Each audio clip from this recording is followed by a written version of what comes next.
दोस्तों नमस्कार। दोस्तों, किसी देश के पास अगर रिसर्च कराने तक का पैसा ना हो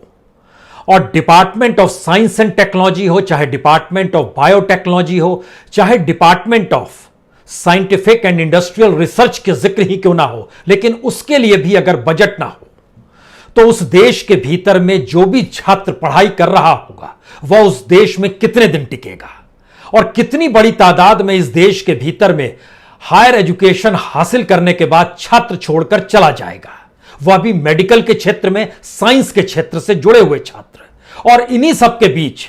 अगर यह बहस शुरू हो जाए कि एलोपैथी बेहतर है या आयुर्वेद बेहतर है, और उसको भी अगर आप निचले स्तर से एनालिसिस करना शुरू कीजिएगा तो आप जानकर हैरत में आ जाइएगा, इस देश के भीतर में मरीज भी एक समान नहीं होता है।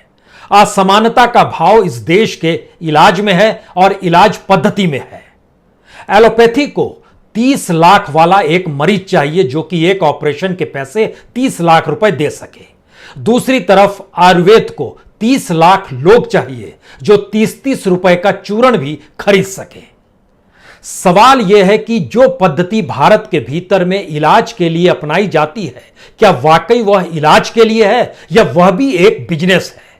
या फिर चाहे अनचाहे भारत इतना बीमार हो चला है कि सरकार अपने तौर पर विज्ञान की तरफ देखना नहीं चाहती है और दूसरी तरफ विज्ञान से जुड़े हुए जो लोग हैं वह भी उस बिजनेस मॉडल को अपना चुके हैं जो कि अंतर्राष्ट्रीय तौर पर उन्हें टेक्नोलॉजी से मान्यता देते चला जाए। और इन सब के बीच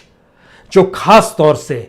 मेडिसिन प्लांट्स होते हैं, हर्ब्स होते हैं, योगा के तौर तरीके हैं, अपने अपने तरीके से जिंदगी जीने की पद्धति को लोगों को बताते हुए इलाज करते हैं, वह भी एक बिजनेस मॉडल में अगर बदल दिया जाए तो इस देश के भीतर में इलाज नहीं धंधा होता है।